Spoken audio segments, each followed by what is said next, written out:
Welcome to Timeless Tales, History, and Folklore. I'm Dayanara, your host.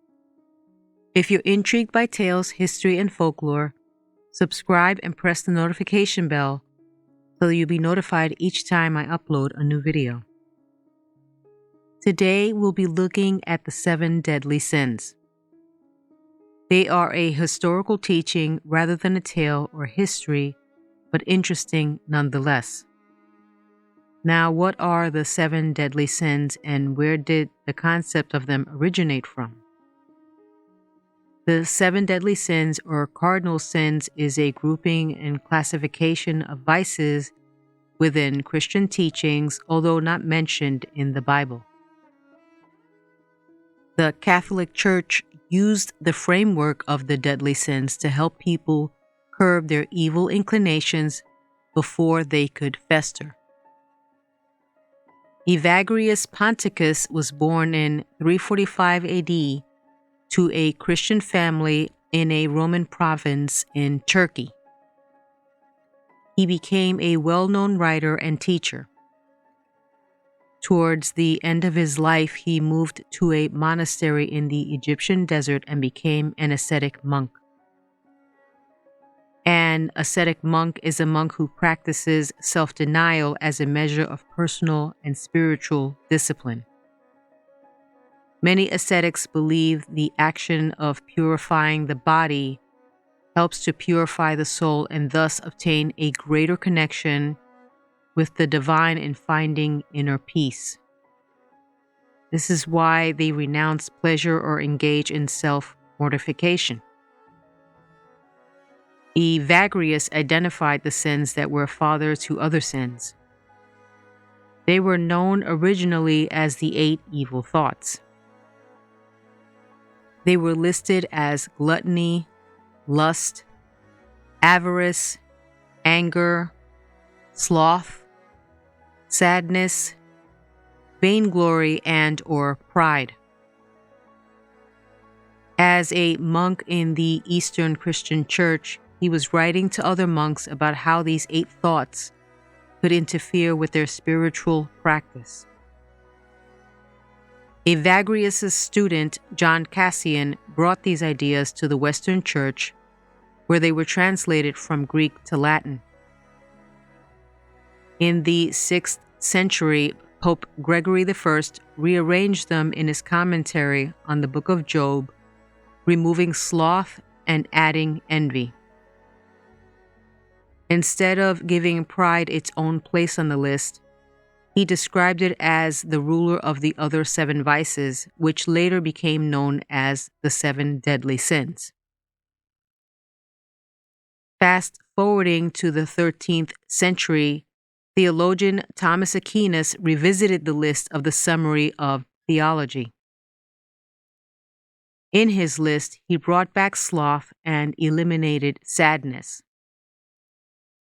Like Pope Gregory, Aquinas described pride as the overarching ruler of the 7 sins. The Catechism of the Catholic Church's current capital sins are the same as Aquinas, except that pride replaces vainglory. Catechism in the Catholic tradition is a summary of the principles of Christian religion in the form of questions and answers used for the instruction of Christians. The 7 deadly sins were a popular motif in medieval art and literature, which helped them persist as a concept through the centuries. Each of the character and behavior traits mentioned in the 7 deadly sins cause destruction and harm to others. They are seen as the dark side, the evil in spirit. Evil as the purposeful destruction of someone or something to inflict pain or to gain something by that action.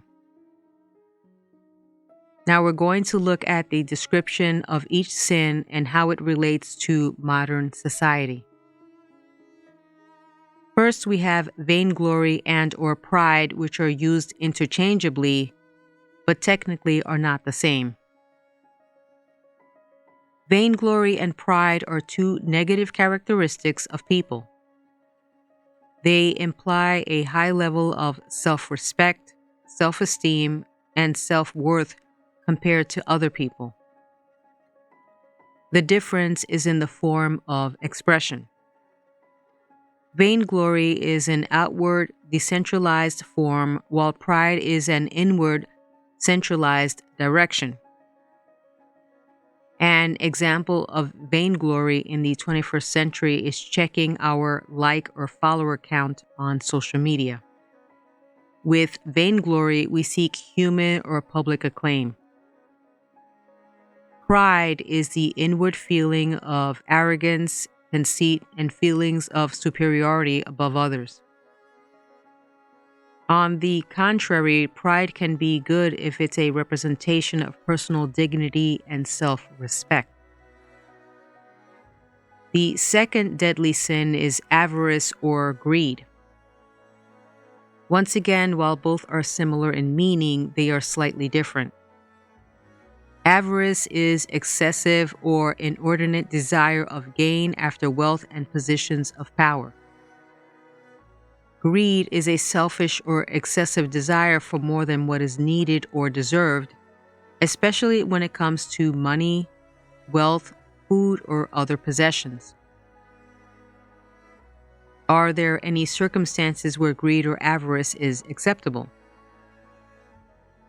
It would seem that in an environment or country where the foundation is based in capitalism, that it can breed a society where self-interest is the ruling economic dogma. On the surface, it appears to be accepted by the public. The self-interest aspects for big corporations and the wealthy places the rest of the people at a disparity.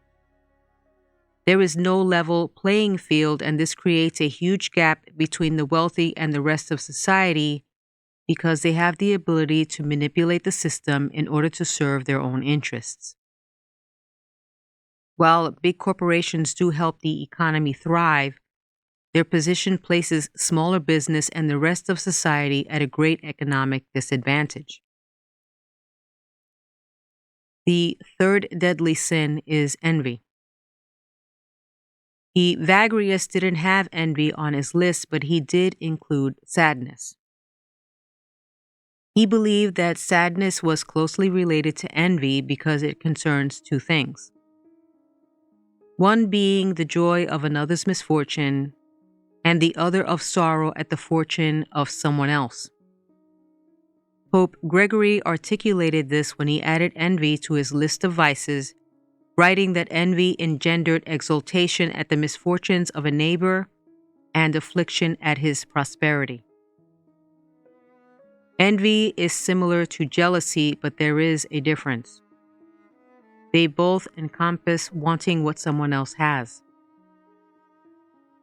Envy means discontented longing for someone else's advantages. Jealousy means unpleasant suspicion or apprehension of rivalship. Envy is most often used to refer to a covetous feeling toward another person's attributes, possessions, or stature in life. For some, jealousy may mean the same thing, but they're quite different.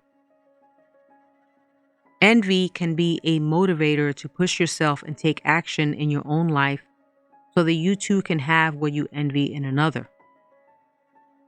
This can be both positive and negative. Is it coming from a place of self-betterment or a place of resentment? Envy can, in instances, bring about motivation, but also negative feelings of inadequacy, resentment, and not being enough. The fourth deadly sin is wrath. Wrath is similar to anger, but wrath is much more. The Catechism says that if anger reaches the point of a deliberate desire to kill or seriously wound a neighbor, it is gravely against charity and a mortal sin. Anger is a strong feeling of displeasure that all individuals feel when they are hurt or challenged. This is a normal emotion. Wrath, however, is an extreme form of anger, being both destructive and vindictive. Anger can move you in a moment of emotional or physical crisis. You can channel that anger as a motivator to help you to take action or remove yourself from an unhealthy situation. Wrath, on the other hand, wishes to seek revenge. In its purest form, it presents with injury, violence, and hatred. It is understandably very destructive. The fifth deadly sin is lust or desire. The Catechism defines lust as a disordered desire for inordinate enjoyment of sexual pleasure. Sexual pleasure is morally disordered when sought for itself, isolated from its procreative and conjugative purposes.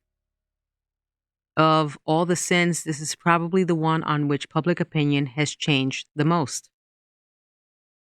Although the Catholic Church officially opposes birth control and same-sex marriage, Gallup polls show that the majority of Catholics in the United States believe the Church should permit birth control and that same-sex marriage should remain legal. Another point to make is that physical intimacy for the purpose of sexual pleasure and not for procreation purposes is a standard in many committed and non-committed relationships in contemporary society. Lust is strictly sexual, meaning to be devoured by passion strictly as a physical appetite rather than combined with a love for the person. It's believed that lust can lead to sexual assault in its most intense manifestations. It also expresses itself in a sort of sexual addiction where people can sleep around with different partners because their sexual appetite drives them. The difference between lust and love is that lust is purely sexual attraction, while love is both passionate and compassionate. Signs of lust include spending most of your time with a partner, being physically intimate, having little interest in their life outside of the bedroom, and having different values. The sixth deadly sin is gluttony. The distinction between gluttony and greed is that gluttony refers to a lack of self-control regarding food and drink. In contrast, greed refers to an excessive desire for money and material possessions. Gluttony is a self-sabotaging behavior because it can impact your mental and physical well-being, causing a chain effect of health issues while also affecting your personal relationships with family and other people. The seventh deadly sin is sloth. Sloth has evolved to laziness, but for early Christian theologians, it meant a lack of care for performing spiritual duties. Although Pope Gregory didn't include sloth in his list, he did mention it when talking about the sin of sadness or melancholy, writing that melancholy causes slothfulness in fulfilling the commands. One question we can ask ourselves is, are the seven deadly sins still relevant in the 21st century? Are they rules that we need to apply or abide by when life and people have evolved so much? There has always been a set of rules or a standard in religion in order to control human behavior. Following these rules that are inspired by a Christian God are there so that you might acquire rewards in life and the hereafter. They are set in place so that Christians may flourish in a peace-loving and compassionate society. Much like the 10 Commandments, the 7 deadly sins are a means to control behavior, just like the laws that we observe in modern society, although laws are more based on the 10 Commandments. The 7 deadly sins are not and are based on controlling our inward personal behavior.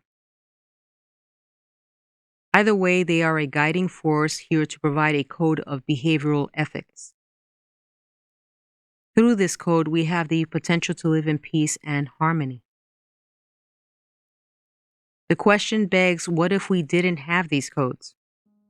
Would society be anarchist, chaotic, and out of control? People are thought to be born as blank slates, but studies have shown that most people have an innate sense of morality, and not just religious people. Our family and community do play a big role in influencing and encouraging good behavior and morality throughout our lives. People in general seem to express ethical and moral codes regardless of their upbringing, whether they are religious or not. However, we do live in a society that encourages instant and self-gratification. Ethics make society peaceful and a better place to live by guiding us. It's a self-governing system to keep human self-interest and the good of society at an equilibrium, because the eyes of the law are not always available. Whether your everyday behavior is due to your belief or fear in God, or because innately you understand the difference between being a good citizen, person, or a bad one, we have to consider that people generally want to do the right thing and be good, God aside. If you're being good because you believe that God is watching and will punish you, then you're not being genuine.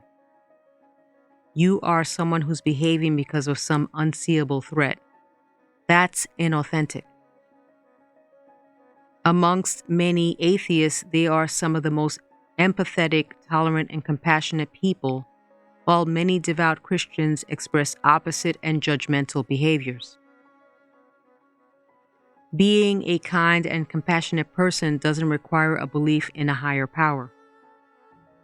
A moral compass doesn't come from a book or a set of rules.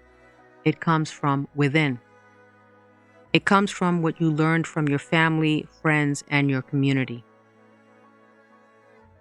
The purpose of the 7 deadly sins, or the most cardinal vices, is to mitigate giving birth to other forms of immoralities or other sins.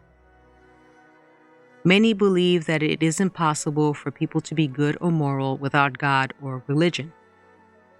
Others would disagree.